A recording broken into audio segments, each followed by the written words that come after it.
Today's guest is Donna Ferris, and she is an author of a book I just finished reading called We've Got to Stop Meeting Like This. And it was amazing. It's a memoir about 3 years in her life. And oh my gosh, I think you're going to love this episode. You're going to love Donna.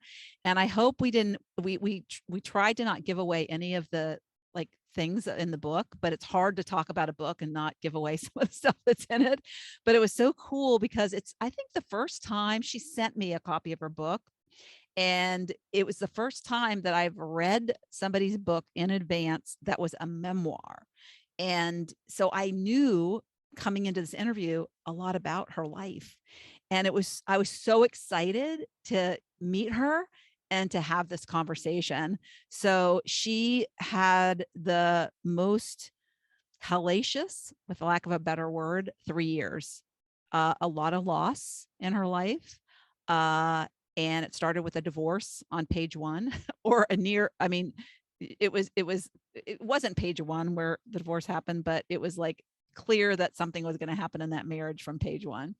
So anyways, but also death, so sad, but she is amazing. And the person that she became in the process of this is nothing short of amazing to read, so inspiring, and how yoga helped her. As she was going through a lot of this, she was going through yoga training, and then went on to yoga therapy training, which I didn't even know existed, but obviously it makes sense. So, because yoga is kind of a healing practice, so it makes sense that there would be some sort of therapy that's associated with the practice. So anyways, it's a great book. I highly recommend it. The link is in the show notes to go and get it. She also has an audio version. So if you're into audiobooks, she narrates it. So pretty cool. So without further ado, let's get to the episode with Donna, where we chit chat. And it's a little bit of a long one, but it's so worth it. Welcome to another episode of Not Your Average Lives. And I have with me today author Donna Ferris. Actually, she does more than write books. I will get into that. But I'm going to hold up, if you're on my YouTube channel, her book. And it's called We've Got to Stop Meeting Like This. And I just finished it. And it is amazing. It's the tagline is a memoir of missed connections. But that really doesn't tell the whole story of what her 3 years in her life was like. And I'm really excited to have her here because I think one of the things she wrote to me is that she is an expert on resilience. And for anybody who has had loss in their life, Donna, her story will inspire you. And so I highly recommend it. And I'm really excited to have her here. So welcome to the program, Donna. Oh, thank you so much for having me. I love your show, and it's just an honor to be here. Thank you. Yeah, I almost feel like I'm meeting a celebrity because I read your book. I was I'm like so not, excited. I'm so excited to get on but with thank you, you. but Yeah. I'm not. I feel like I know you. I mean, after reading your story. So why don't you just give a little summary of Sure. what that story is about? Sure. So I started out this story married, had been married for 20 plus years. Um, thought I was in a happy marriage. I think a lot of us do, even though there's cracks around the edges, but we're kind of making it work. And my family will say to me after the fact, we thought everything was okay. Everything on Facebook and Instagram looked good, but it wasn't. I was looking for something. I wanted to find some, purpose to my life. So I went to Kripalu, which is a beautiful yoga retreat in Stockbridge, Mass. Pretty well known. I think it just got named #1 yoga resort in the world again. And I And went there to find myself. you live in New Jersey, or where do I you live? live right outside of Philly. So Outside of yeah, I Philly. live in Okay. so Westchester. And Okay. so it That's was like right. a 5-hour drive. One of my husband's friends' wives took me up, and instead of watching the Super Bowl, we went to a yoga retreat. And Yeah, and I remember in the book you didn't feel like you fit in. So I it was like that was your first introduction to it, or had you been dabbling in yoga or what? Yeah, and I'm that's thank you for asking that, because what's funny about me is like I thought I knew what I was doing, right? So I thought I had yoga because I was taking it at the Y, and I was doing videos with Jane Fonda and Tracy Austin and all these different people, and I thought I knew what yoga was, and I got there and it was very different. It was much more about stillness and a little bit more about strength and, this resilience idea and all these different things. And I just wasn't ready for it. It was also a lot about kale, which I did not like at Oh, all that's right. because Yeah, the you food said, was very yeah, vegetarian. Yeah, yeah, you said even the non-vegetarian had something that wasn't like what you would consider meat. I remember that. exactly. Yeah, but it was so funny because when you said I'd never done a 90-minute yoga class, that's what happened to me when I went to Greece for my first yoga retreat in October. I Oh was my like, gosh.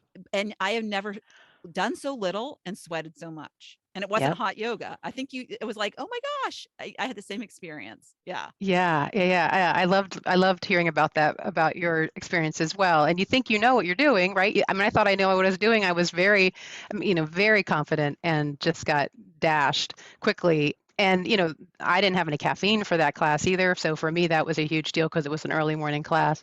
But as I went through, there was a lot of things that happened that broke me open in that time. They had something called a sharing circle that I shared something that I never shared to anybody before, which I hope you will read the book to find out what that was. But I shared something I had never shared before, which was fundamentally part of my personality and many women's personality I think in our age group. You talking about this And from childhood? yeah, from Yeah. childhood. And the fact that I'd never shared it before and then suddenly sharing it and then having, it just received and not judged just started me on this path of like, okay, I want more of this. Like this is what I want. I want more people around me that aren't going to judge me for who I really am and allow me to be who I really am. And that got me into yoga teacher training, got me into yoga therapy training, which is a little longer, and then really fundamentally changed everybody around me over time, which is what I really wanted, but I didn't know how to get there. So in that Meanwhile, you're process, working the whole time. You had a oh, corporate job. Yeah. You were in yeah, sales and traveled a lot as like in finance, right? In in banking or finance, yeah, finance. Yeah.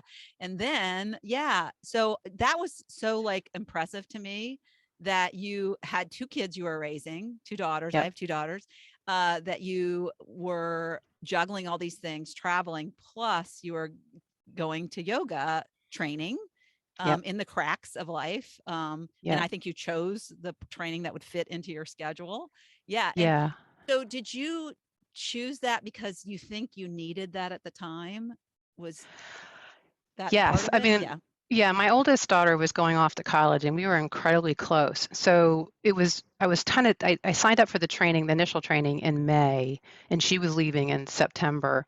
So I was looking at my life, my marriage and saying, and I had a younger daughter, but she was much more into technology and not so much into, hanging out with me as much, although we have a great relationship. So it was really hard to lose my oldest daughter at the time. And so I got into this yoga teacher training thinking, oh, the only thing I need to solve is that. And then my husband, I find out my husband's cheating on me in a very unique way, I found out. And he was doing a very unique thing at the time. And it broke my whole world open. And so what I started to do is blog about that. It took me a little while to do it, but I blogged about going through a divorce and online dating and finding a new love while taking yoga teacher training, learning about love and, all the things, how the body teaches us what we're really feeling and all of those types of things. So that was what I initially thought the book was going to be. It was called 12 Months to Zen-ish, right? And that was the title of the original book.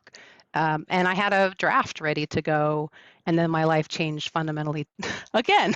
So, Mm. and then I lost two people that are very close to me in about 3 months of time. So I had to, again, say to myself, okay, I really don't understand what's going on. I thought I had it all together. I had it all figured out. And then I had to start back at, ground zero again and try to figure out how to use those yoga ideas and yoga, all the different yoga ideas. But also, yoga was just kind of a gateway for me because it brought me to Buddhism and all kinds of different wisdom theologies. And I was able to apply that to what I went through and what I was going through and try to find a way out. I start the book with a quote that basically says, I need to find the way out. You know the way out. I'm going to follow you to find the way out, find my own way out. And that's really what the book's about is I kept finding myself in it, like the itsy bitsy spider at the bottom of the well, and each time I had to roll my way out of it. And I'm hopeful, and some of my favorite comments from people have been, I'm going to find my way out now. I didn't think there was a way out of my grief or my loss. Divorce is a loss too. Hmm. Losing children is a loss. I've had quite a few people that have lost children that have come back to me with those comments. And if that happens, that'd be amazing if people are able to see a way out for themselves. Yeah. Yeah. There's some powerful stuff which I can reference that was like crazy. So I'm kind of thumbing through it right now. I did some highlighting, but yeah, I just have to say, when I first started the book, I connected with you immediately because, first of all, the French vanilla cream at Right? Wawa, those machines, whenever I go on a long distance trip, because they have a lot of caffeine in them. They're also high in sugar, but I love those so much. So Yes. those are my go-to drink. Yep. And then when you said your husband said it's colder than a witch's tit out here, my dad Yes. always said that. And just recently, one of my friends from college said, "Oh my God, your dad was," I remember when you told me that, I'd never heard that before. And so I was like, oh my gosh, soul sister, because you had that same comment. But Yeah. yeah, so there was a thing in here about, oh, and I'm trying to look for it, but it was when your yoga teacher asked you about karma.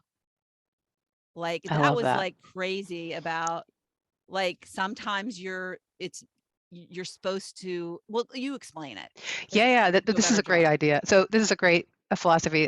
This is from Erin Byron. She has an amazing book called Yoga for the Creative Soul, which I highly recommend.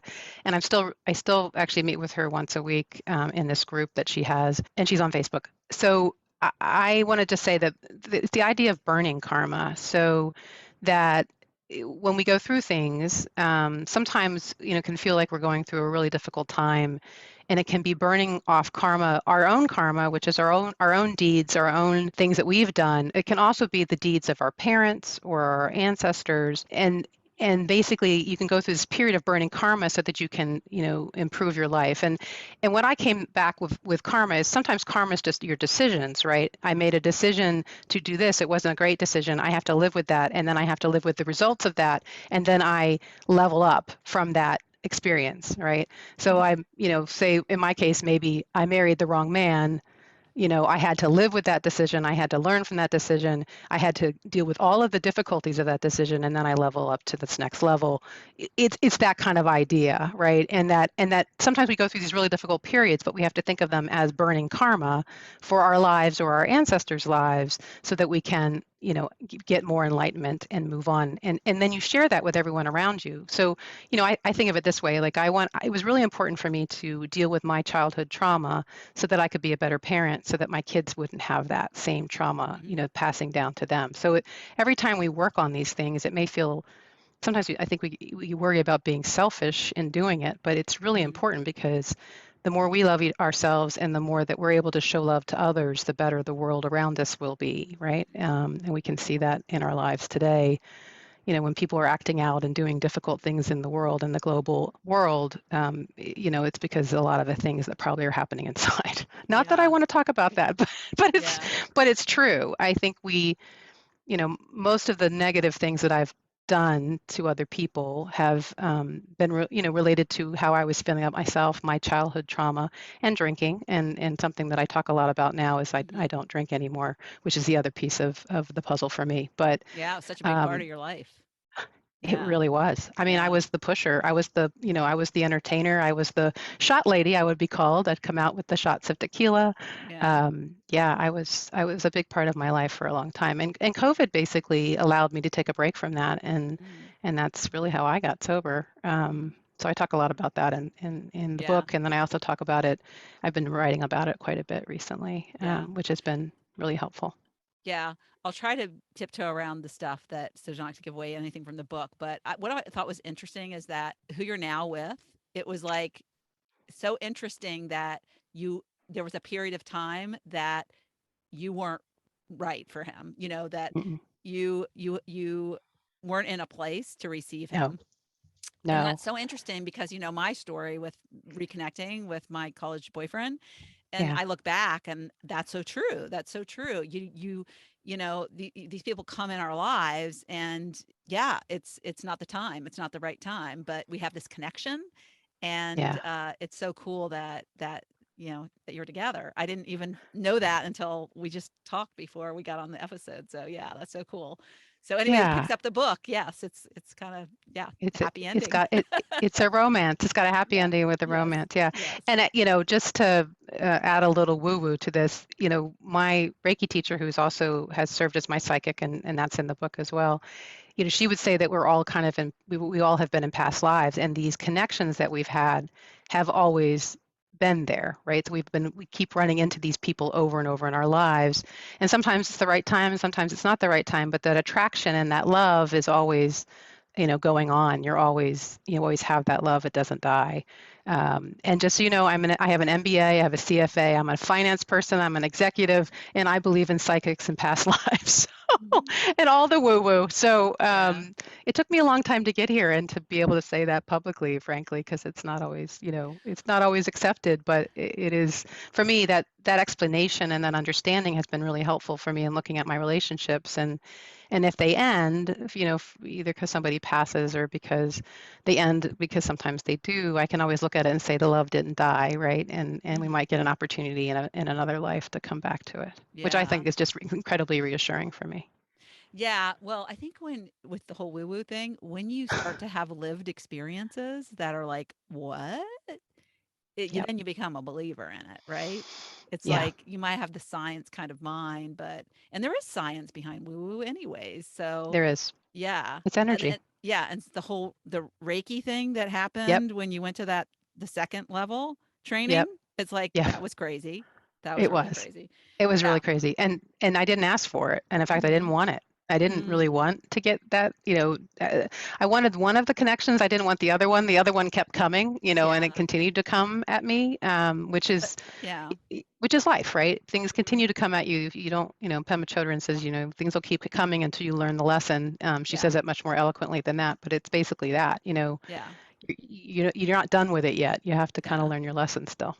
So But processing that is, and first of all, I think that offered some closure for you. So I think that was amazing. absolutely. But I think, that explained why you chose Jim, that explains so much of Hmm. why you ended up in divorce. That explains, Hmm. how you were so burdened with that. And so I think that helps when there's like reason behind something, when there's like, yes, it all makes sense now, you know? Exactly. And it also allows me to forgive people, Mhm. right? Because Yeah. because it lets me realize my part in it, right? Mhm. It Yes. wasn't really right. I wasn't the easiest person either. I mean, we Mhm. all kind of walk around thinking we're great people, but we're not either. I'm not either. I'll say I'm not either. You Mhm. probably are awesome. I am not always the easiest person, and I know that about myself, So, and I think what I love about writing a memoir is that, and Mary Carr says this really well. She says, the first go with your memoir, the first draft of your memoir is everybody else's fault.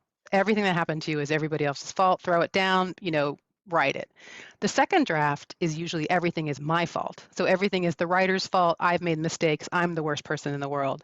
The third draft is closer to the truth. I'm not saying it's, I'd like to think it's the truth, but you never know. I mean, I think there's always different views, but you can take a little bit of both. And I think for me, I'm hopeful that this memoir will get out to many hands and will help a lot of people. But even if it doesn't, it it helped me close a lot of things. It helped me. I would never have had the experiences of forgiveness and just feeling that I can wrap things up a little bit more and walk away from certain parts of my life. Doesn't mean that I don't have grief days. I do. It doesn't mean that I don't miss people. I do. But I'm able to have those days, but then move forward and have a life that's filled with joy because I know those days that any day can be your last, Mhm. or their last. Mhm. So it's really important to take, to take care with your loved ones and your days because, they're precious. They're Yeah. incredibly precious. Yeah, definitely. I love too that you were it was like the reader was in your head. Like we could hear your thoughts. I don't know if you ever, and this just came up, but did you ever see the series Dexter? He was actually, Yes. yeah, yeah. He's a serial killer, but he killed bad people, which made him okay, right? But it was kind of narrated, so you were in his head, and it was Right. like you really understood him. And so I loved how you were just so normal, like the things you thought, we all think, when you're talking about how, you were comparing yourself to the other yoga people and you were this kind of frumpy, overweight, you were describing yourself. Yep. But through everything, you were super honest and so detailed. It was so descriptive and so felt like I was there, just like to the dog and licking your hand and that it felt like salt, what is it? Sandpaper. Yes, Sandpaper. that's so true. Um, Yeah. yeah. Yeah. So, Thank you for that. And that's, I mean, that's a thing. I mean, that is, and that's something I had to learn in writing. So I think to anybody considering writing a book, we were talking earlier, like I think everybody has a book in them, thinking about how you write, thinking about writing the scene. So I had to take a lot of time with that. Like, how do I write the scene so it's not me telling you everything? And that was a real conversion from blog voice, which is all, very much about what I think and all my words. And, I think this and that and this and that and this and that, to I have to create scenes with each one of those experiences. Here's what I felt. Here's what this was what was happening. Here's the light that was coming through the window. So it's totally doable, that conversion from that blog voice to the scene voice, and it's just part of writing, and it all mhm, can be learned. yeah. So Yeah, and um, that's where I think, you used a blog, but I think people just should start journaling more, just writing down, that's something that I haven't done enough of, yep, so it's a good example of just, journal and be really super descriptive on, what's around you. Use all your senses and exactly. it can Use the easily five be turned senses. into a book. Senses. Yeah. Yeah. Yeah, and then find places that if you want to release what you're writing, Elephant Journal's a great spot. That's Oh where yeah, I you did a talk lot about of that. my, yeah, they have a writing academy, which I've helped to be a teacher's assistant with. I highly recommend that as a place to kind of submit because they'll take anything.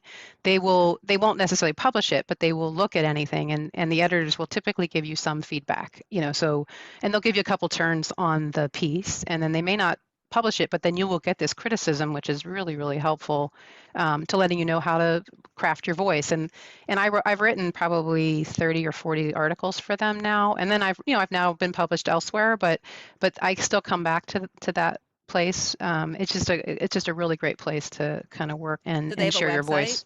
That They do. It's elephantjournal.com, and they have their own platform. But they do interact with social media, but they mostly have their own platform now. But I highly recommend that as a place to kind of play with your craft, and then you start to build people that read you, and that's really helpful. Like if you're going to be talking about things that are really close to you, and you want to, you know, expose I want to say expose yourself, but you kind of are exposing yourself to the world or letting it out.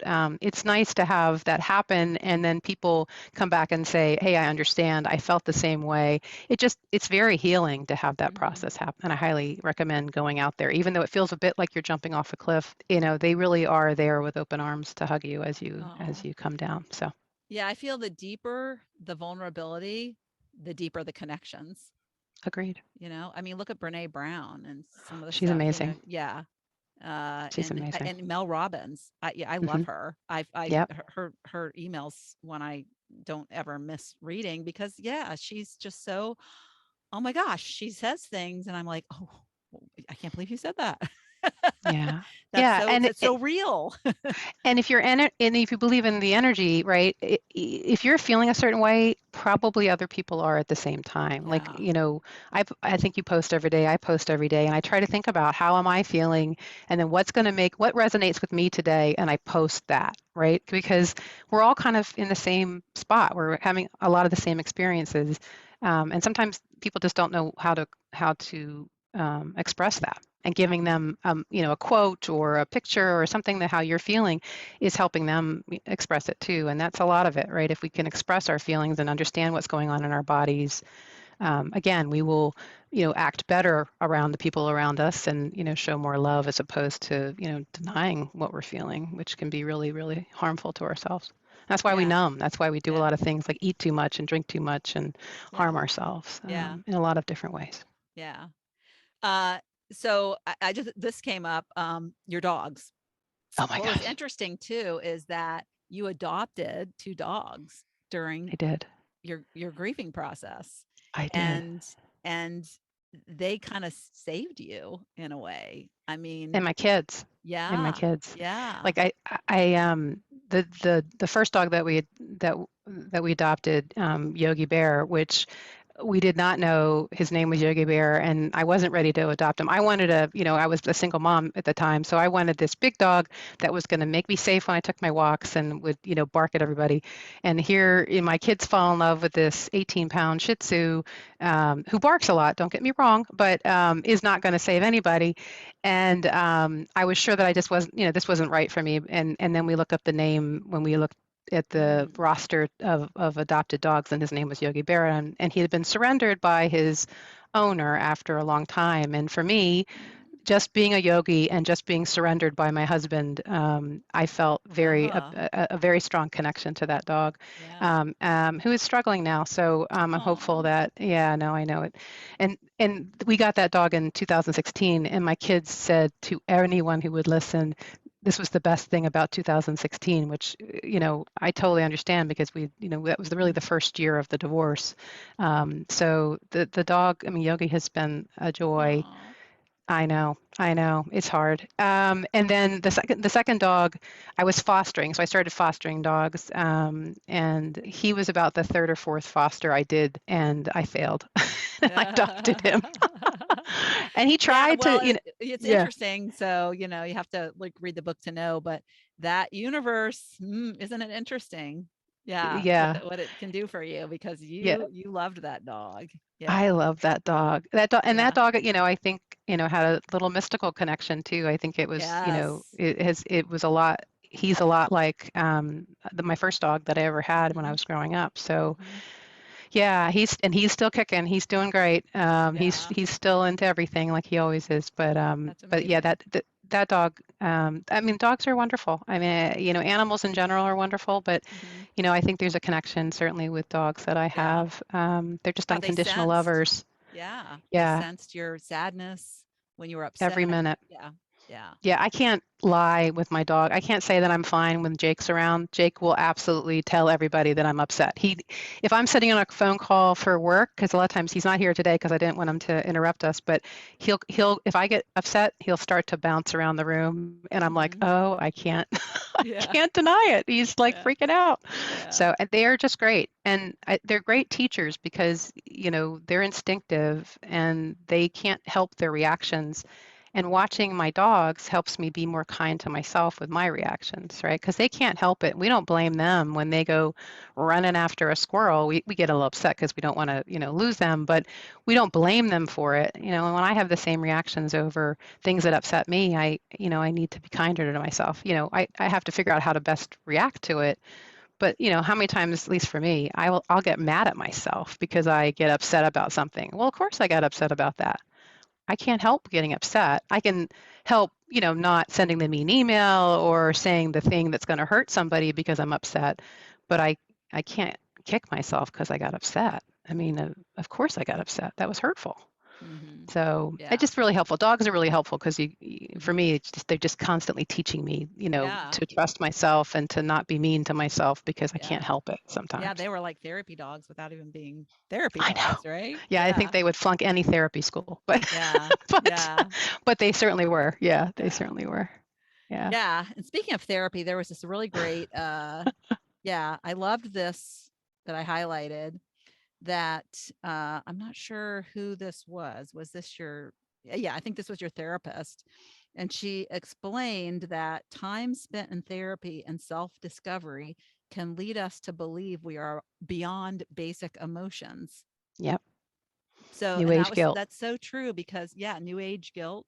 You want to Yeah, I love that explain phrase. that? Yeah, Yeah. because we think we And shouldn't have these emotions because yeah, we know better, right? yeah, we think we're above it. We think that because we've done, we've read every Tara Brach book and Brene Brown book, and, we have all this understanding of why we do what we do, instincts get turned off, and that's not true. I mean, we're going to have these feelings, that people are going to do things that are going to, like I said, they're going to be hurtful, or, we're going to sense their energy is hurtful. And, we are just trying to protect ourselves. And again, we don't have to act on it, but we should not be surprised we have the feelings, I guess, and not give ourselves not kick ourselves for having them, think that we're bad because we get upset, or, like, I think at that point I was like, why am I not able to not be completely set to the floor, knocked to the floor because of all this grief I was going through? I thought I was going to be somehow, because of yoga therapy, I was going to be better through it. And no,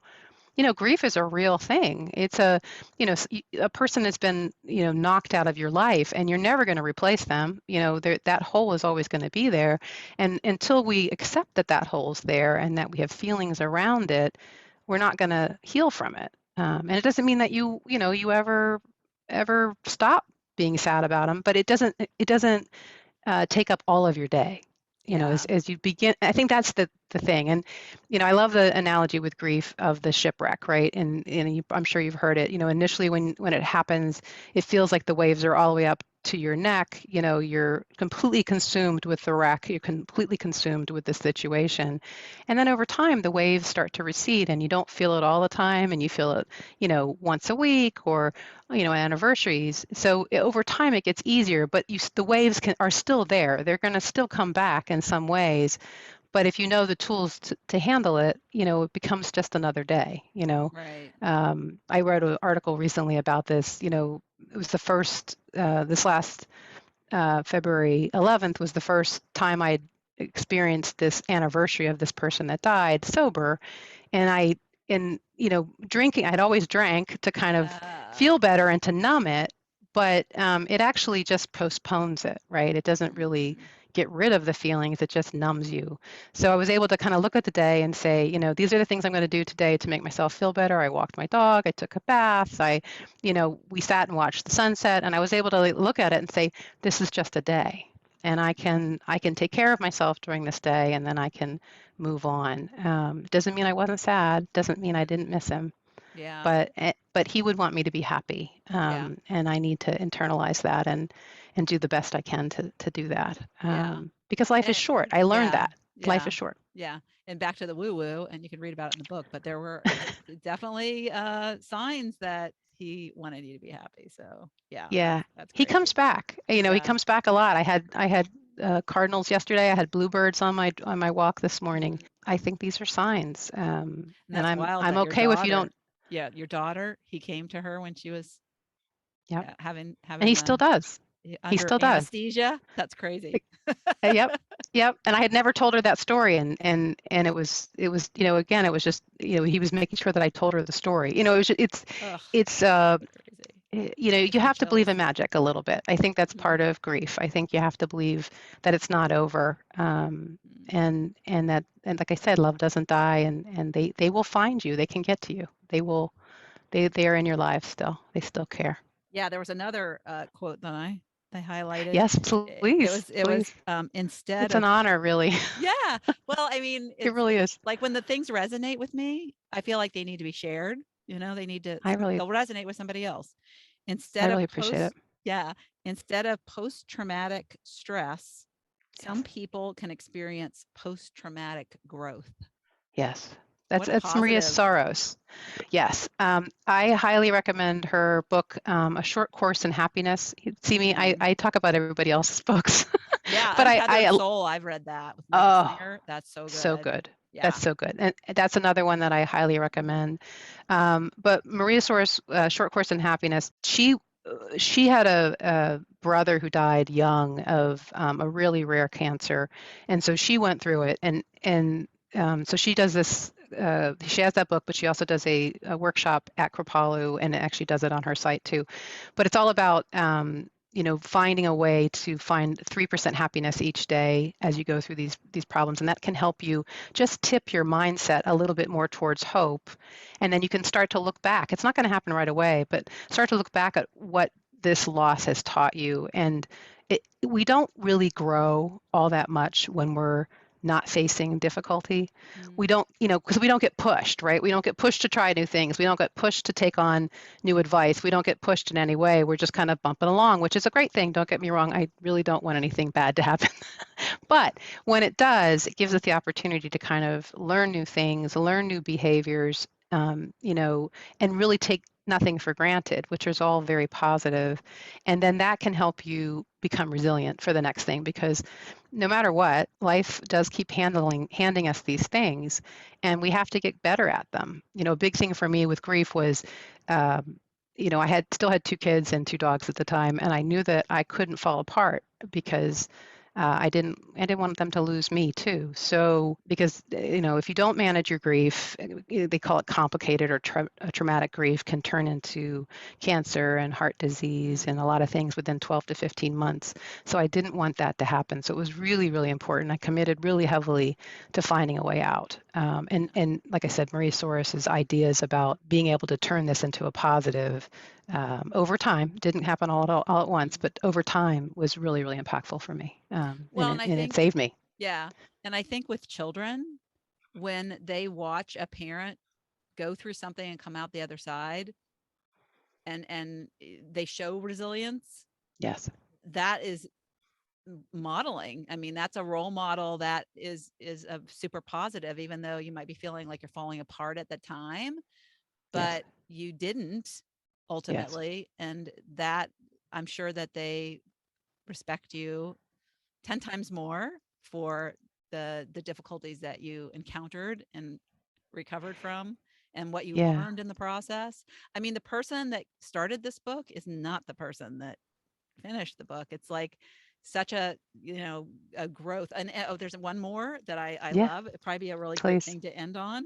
Although I Please. did want to talk about your online dating, because Oh, I you love that. you It's tended so to, like, fun. you really had some, you really were good at that. I Seems loved like online a dating. lot of people, like, yeah. And I know you didn't talk, you probably had a lot of dud dates, but I don't know, it seemed like pretty I good. I But didn't, yeah, we'll but talk we'll about get there. online dating in a But go second. ahead. But that, this it was near the end. From the dark and tangled branches emerges a butterfly. The obstacles have been relentless, but now is not the time to look back upon them.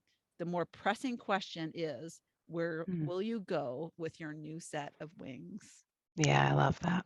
I Yeah, love and your that. daughters watched that. They Watched, yeah, They did. And I think you do have to think, as a parent, right? You have to think about how you're modeling your life. Not that I necessarily did, and I made some mistakes. I mean, I think my post-divorce period was probably, I'm just coming back to the online dating. There was definitely some difficult, I'm not happy with some of my behaviors. I got very self-absorbed. I think it's hard not to yeah, right after yeah. divorce. I mean, I'm sure maybe you relate. Because Yeah, it's how just I such an told my open wound. kids. Yeah, how I told my kids that Okay. their dad and I were separating.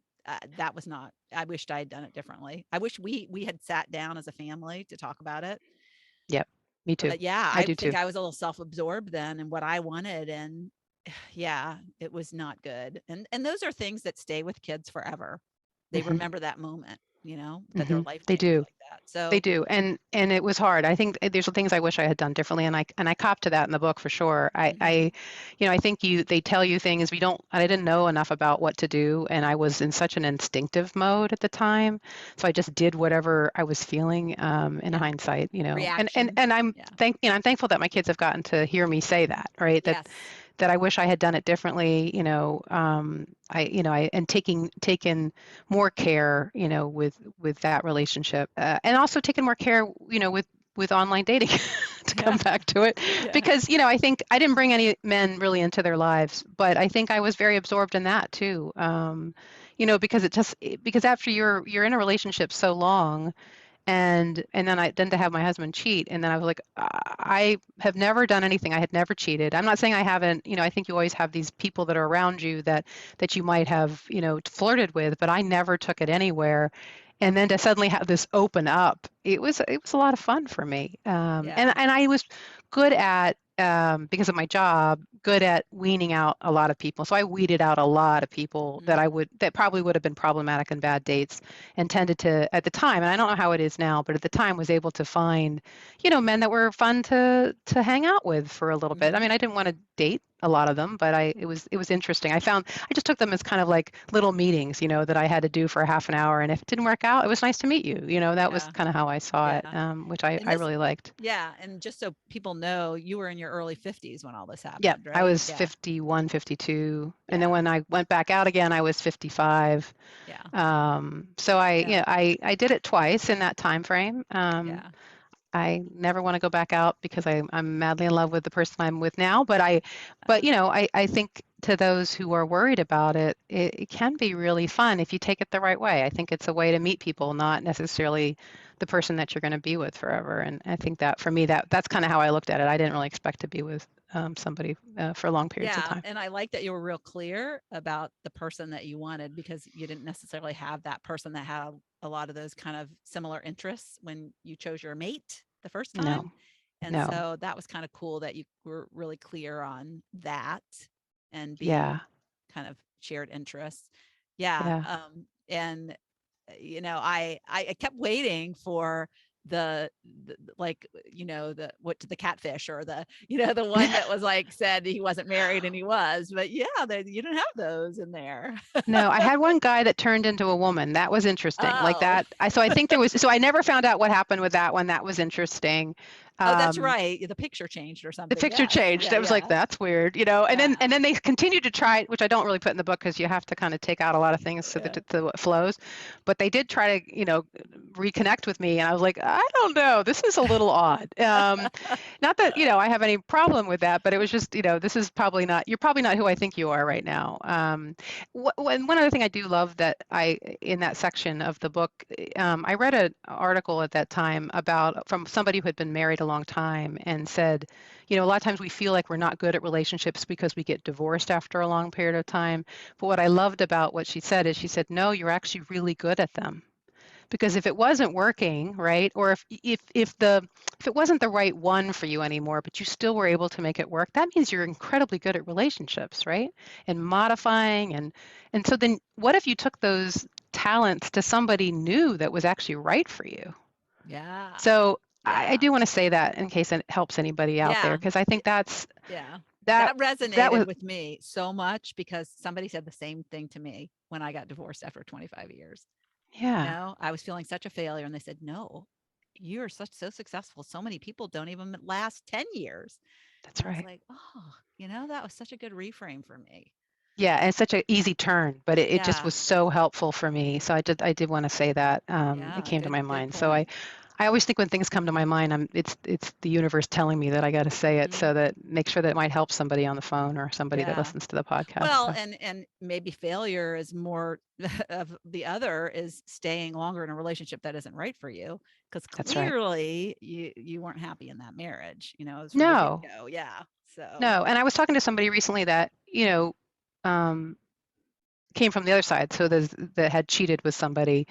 And I said, and I think got stuck a little bit in the book because of that. And I said, look, keep reading, because I think what I hope comes out in the book is that I was as much to blame for the cheating. I had yes. withdrawn from the Yes. relationship. Yes, that's right. Yep. I You freaked wish out. I Mhm. wish that we had had a conversation before cheating had happened, and then we Yes. could have both said, hey, this is not working, let's just go.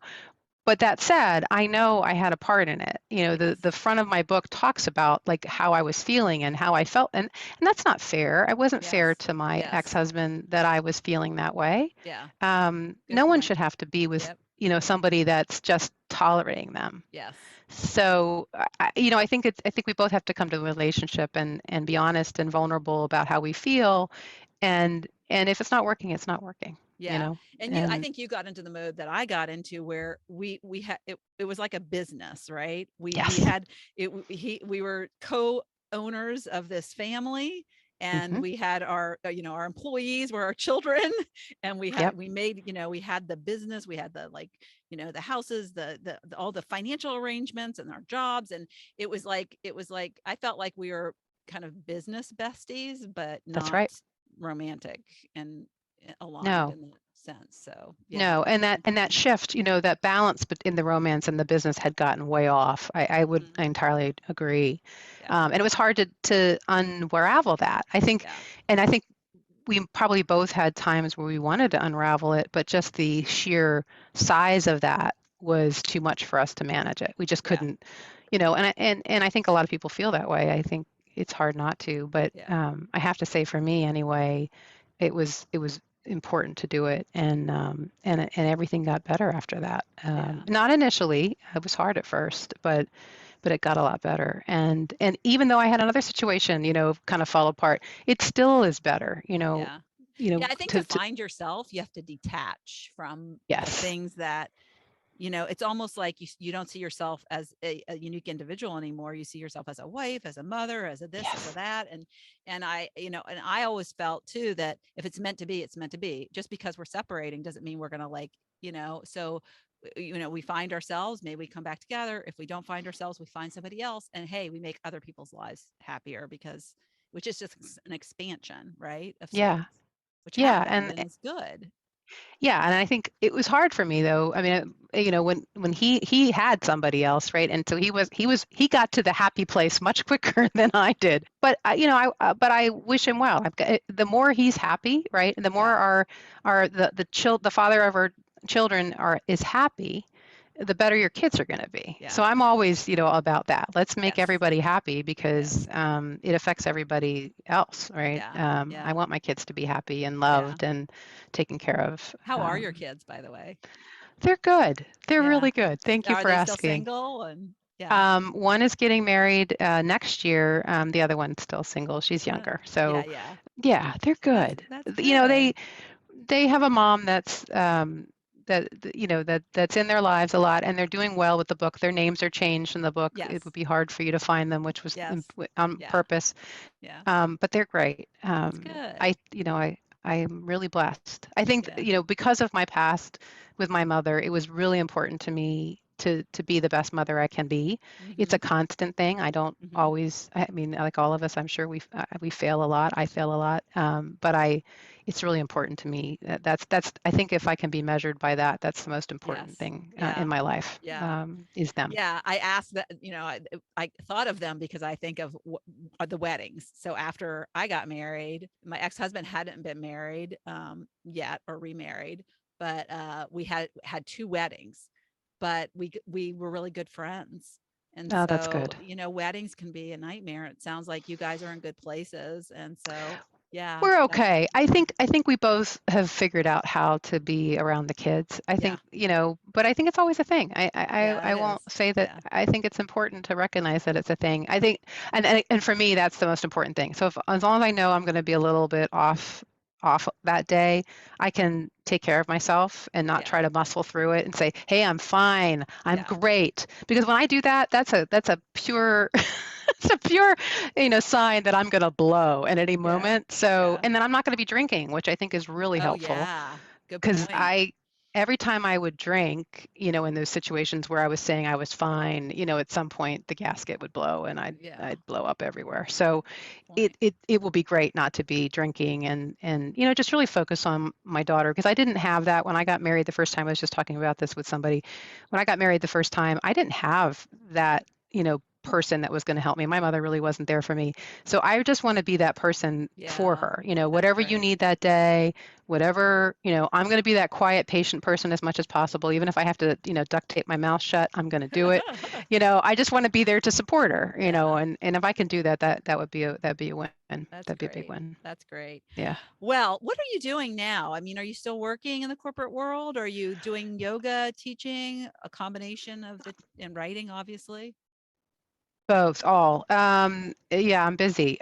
So interesting enough with corporate America and is that if you apply yoga techniques and yoga to your life, I found that I have done better in business because I'm less stressed. I'm able to handle my stress better. So I've done pretty well so far, knock on wood. And I'm lucky to work at a really great place, which I won't mention because of a lot of things. But I do work at a really great place. I'm still teaching yoga. The yoga studio that I worked for went under, of course. A lot of the yoga studios did. So I continue to teach on Zoom. So you can find more about that at the links if you're interested.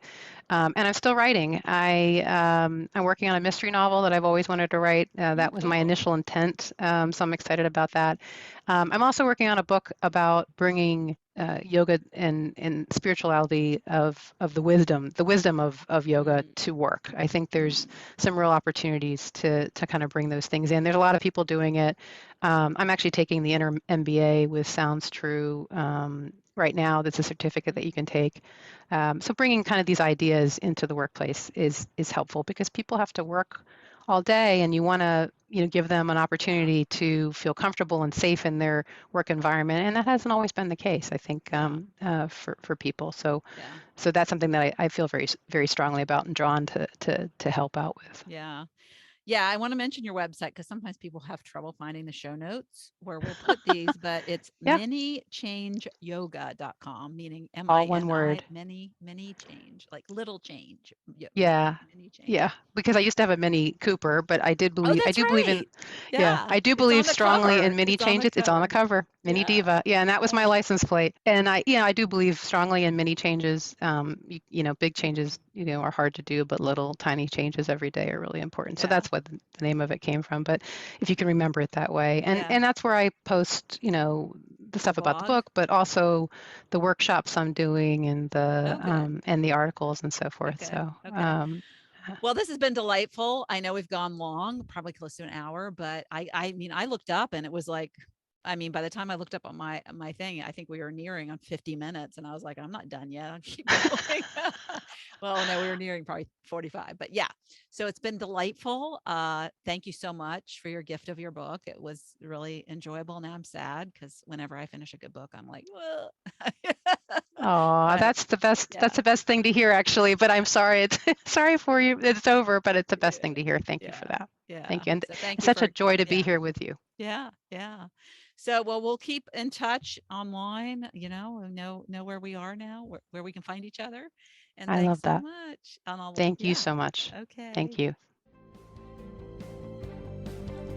Thank you so much for tuning into the Not Your Average Lives podcast. If you haven't yet, make sure to subscribe on iTunes if you have an Apple device. You can find free resources and learn what else I have going on at the moment that might interest you on my website at notyouraverage.grandma.com. You can also find me on Instagram or Facebook at Not Your Average Grandma. If you liked this episode, it would make my heart so happy if you could leave me a 5-star rating. You can also add a review to let me know what you like about this podcast, which will help spread the word about it to others who need a little midlife inspiration. As always, be you, listen to your inner voice, and focus on reigniting that lost spark so you can start living your own, not your average life.